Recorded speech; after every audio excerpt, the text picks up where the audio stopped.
안녕하세요. 저는 파푸아 목장의 목원 김혜인입니다. 13주 동안의 생명의 삶을 마치고 난 저의 간증은 사실 어린애 같은 수준이어서 안 시키실 줄 알았습니다. 그런데 목사님께서 격려해 주셔서 용기를 내서 읽어보겠습니다. 생명의 삶을 마치며 모든 비밀을 알려주신 이장우 목사님께 감사드립니다.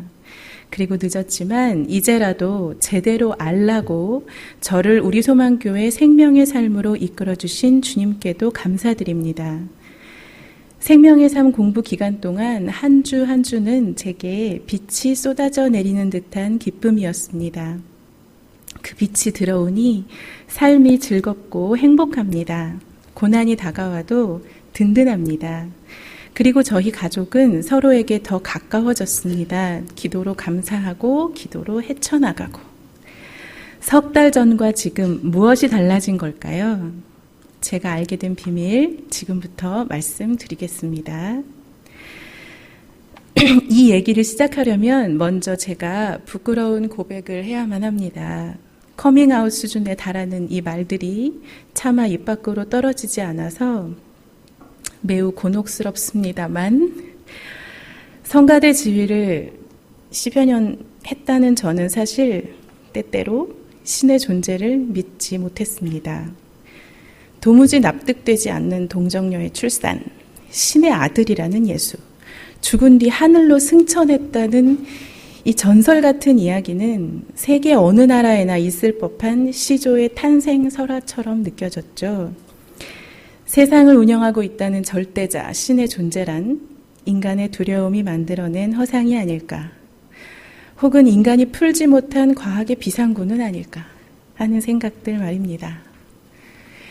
그런 불경한 생각들을 마음속에 갖고 있었지만 누구에게도 묻지 않았습니다.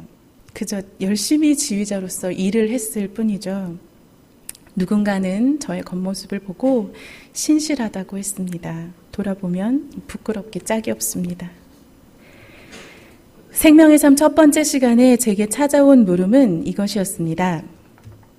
이 성경의 내용이 과학적으로 말이 안 되지. 하지만 그 기준은 무엇인가? 결국 21세기를 살아가는 현재 과학의 기준이 아닌가? 그것도 과학을 전공하지도 않은 저의 수준에서 말입니다. 과학이란 그 시대에 옳다고 증명된 가설이라고 합니다. 절대적일 것 같지만 시대가 변하고 이론이 발달함에 따라 언제든 바뀔 수 있다는 것이죠. 그래서 저는 묘하게 설득되었습니다.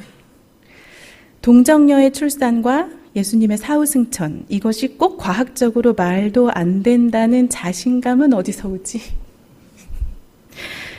만약에 예수님이 살아계셨던 그 1세기 사람들에게 2000년이 지나면 인간을 태운 마차가 하늘을 날아서 해가 지기 전에 바다를 건너 땅끝 반대편으로 도착할 것이다 라고 말하면 미친 소리라고 하겠죠. 그러면 지금으로부터 2000년 혹은 3000년 후 혹은 언제가 될지 모르는 예수님이 다시 오시는 그때 세상은 어떨까요? 그래서 저는 그때 그 시점에서 다시 시간을 거슬러서 1세기에 있었던 이 신비로운 일들이 과연 있을 수도 없고 말도 안 돼 라고 내가 단언할 수 있나? 그 중간쯤 어디를 살고 있는 제가 감히 라는 생각이 들었어요. 유치하죠. 저는 무척 진지했어요. 저는 이걸 이렇게 표현하고 싶어요.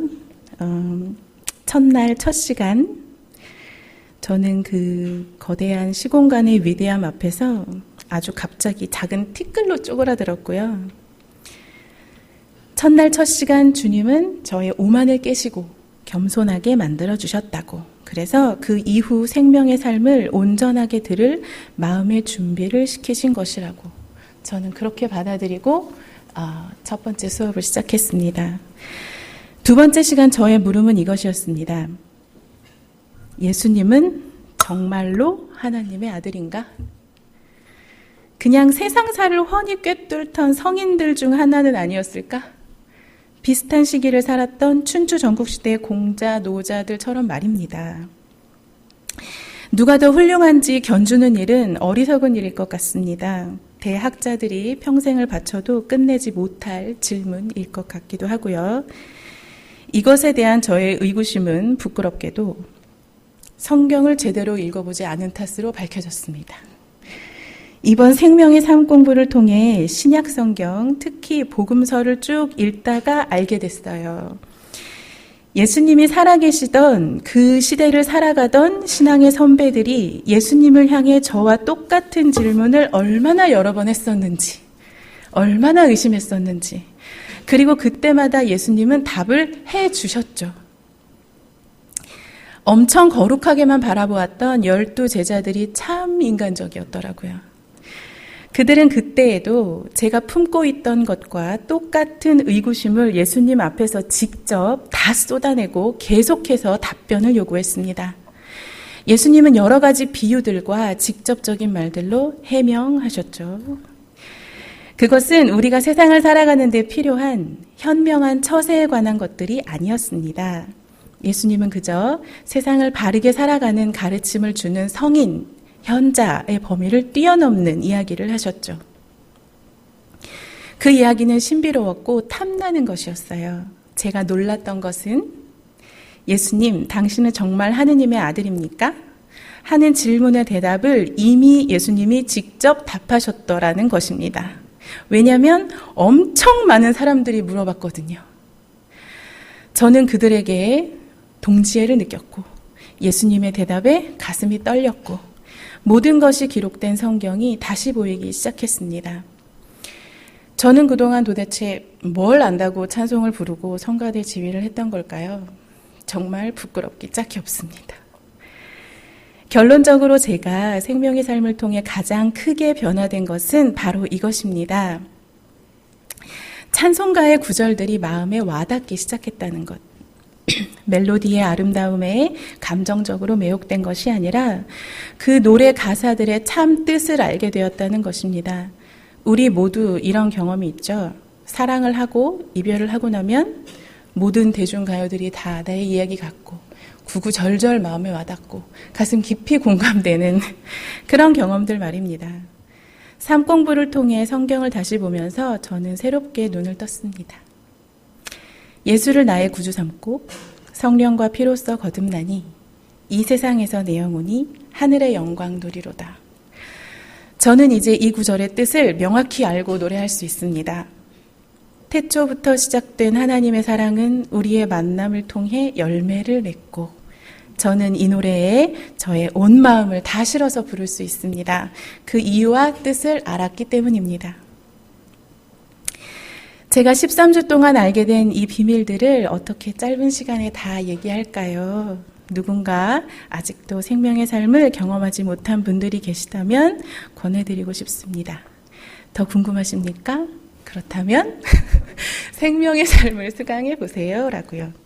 2019년 6월 30일 새롭게 거듭난 주의 자녀 김혜인이었습니다. 감사합니다.